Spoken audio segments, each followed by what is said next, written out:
کہتے ہیں دوست وہ ہوتا ہے جو مشکل میں ساتھ دے۔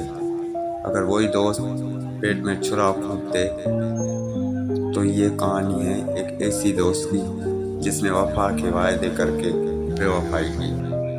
علی اور حمزہ بچپن کے دوست تھے، ایک ہی گلی میں پلے پڑے، ایک ہی اسکول میں پڑھے، ایک ہی خواب دیکھتے رہے۔ لوگ کہتے تھے ایسی دوستی نصیب والوں کو ملتی ہے۔ علی غریب تھا مگر دل کا امیر۔ حمزہ کے پاس سب کچھ تھا مگر وہ صبر نہیں۔ جب حمزہ کو کوئی مشکل آتی علی سب سے پہلے کھڑا ہوتا۔ پیسے نہ ہو پر وقت دے دیتا، حوصلہ نہ ہو دعا دے دیتا۔ وقت بدلا، حمزہ کامیاب ہو گیا، بڑا عہدہ، بڑی گاڑی، نیا حلقہ، اور علی ابھی بھی محنت میں لگا ہوا مگر حالات سے ڈرتا ہوا۔ ایک دن علی کو نوکری کی سخت ضرورت پڑی۔ وہ حمزہ کے پاس گیا، آنکھوں میں امید لے۔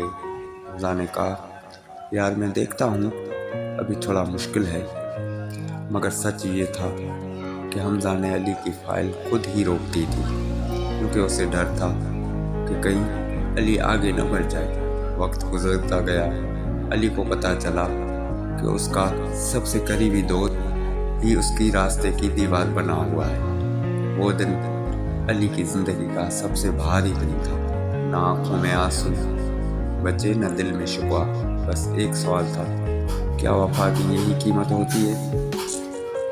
علی نے خاموشی اختیار کی، نہ بد دعا دی نہ بدلا لیا، بس اللہ پر چھوڑ دیا۔ چند سال بعد علی اپنی محنت سے کامیاب ہوا اور حمزہ غرور، غلط فیصلے اور بے وفائی نے اسے تنہا کر دیا۔ ایک دن حمزہ خود علی کے سامنے کھڑا تھا، جھکی ہوئی نظریں، کانپتی آواز، مجھے معاف کر دو دوست۔ علی نے بس اتنا کہا، میں نے تمہیں کب کہا معاف کر دیا تھا۔